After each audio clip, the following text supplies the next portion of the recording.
Thank you, Dr. Komen, for your very well articulated presentation. I would like to thank each one of you for your presentations. Especially, I learned a lot from the way you contextualize culture.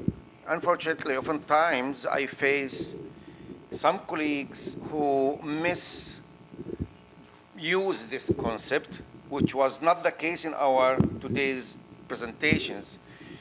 Sometimes I face people, researchers and academicians who use culture while referring to its relevance to child maltreatment as if solely your affiliation with this culture or another is the risk factor for being abused or not. I'm very glad that in our presentations, in some way or another, culture was widely presented and widely used in order to refer to several contextual variables that could be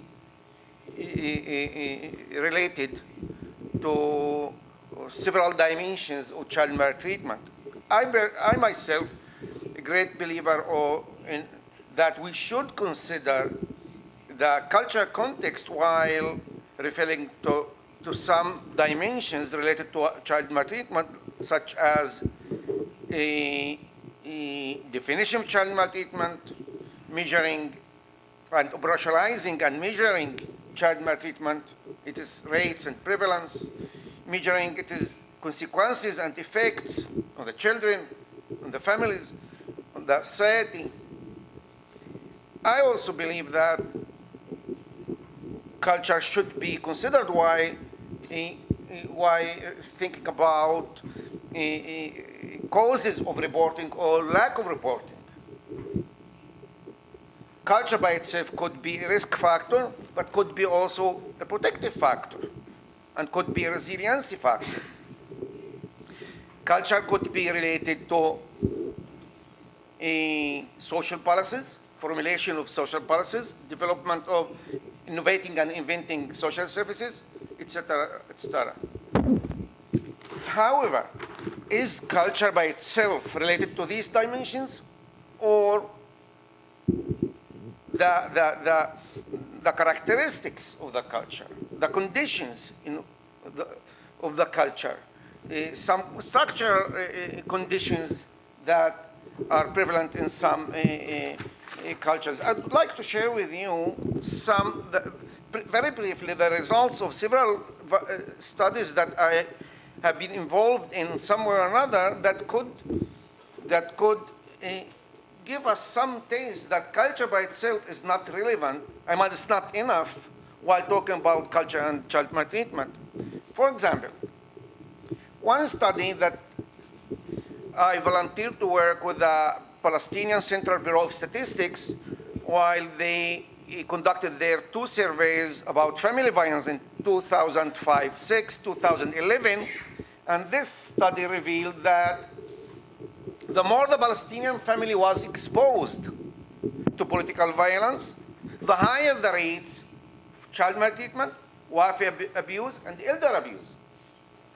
So in this specific culture, we're not talking about certain cultural values like beliefs, norms, values, but about the structural condition there, the exposure to political violence, how it could be related.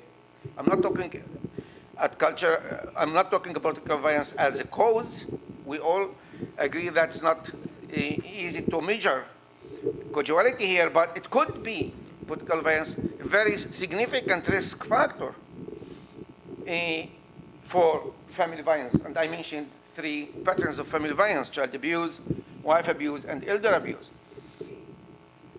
I would like to mention another study. For example, one of my graduate students did her study about the exposure of Palestinian youth to family violence. Exposure, that means, we mean by exposure, either by witnessing interparental violence or experiencing parental violence. And she found very similar results to those that were revealed by the Palestinian surveys that were conducted by the Central Bureau of Statistics. She found that the more the family was, the more the adolescents reported that their families were exposed to political violence, the more they reported witnessing interpersonal violence and being abused by themselves by their parents.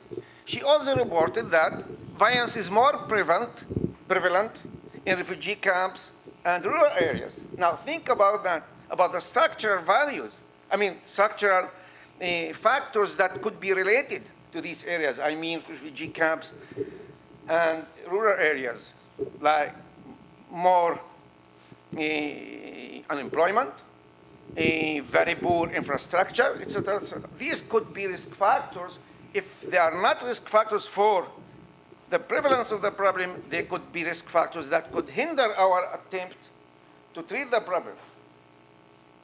Another study, one of my graduate students did a study about attitudes of Arab parents in Israel toward reporting child maltreatment. And she found the less the parents believed in human rights in general and children's rights in particular, the less they supported reporting child abuse. In addition, these parents, Arab parents in Israel, the more the less they believed in the intentions of the country in enhancing the well-being and the social welfare of the Arab society in Israel, the less they believe that they want to report cases of child maltreatment. The more they perceive the country as oppressor, the less they tended to report child maltreatment to the services in the country.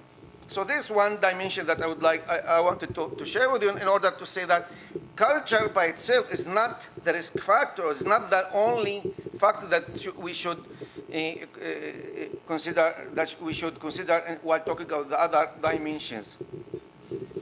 In a study that I'm involved in now, initial results indicate that the less social solidarity, I'm very glad that Dr. Corbin mentioned that in her presentation, that the less social solidarity reported by the participants, and the more community apathy reported by the participants, and the more community hopelessness, and the poorer social capital reported by the participants, the more they reported child maltreatment, and the less they reported willingness to report these cases to the state services like police or social affairs departments. I'll just conclude here and open the floor for some questions and discussion. I wanted just to highlight that culture by itself should not be, our focus should not be on the culture by itself, but rather on all variables that could define the culture and also structural variables that could prevail in that culture. Thank you very much.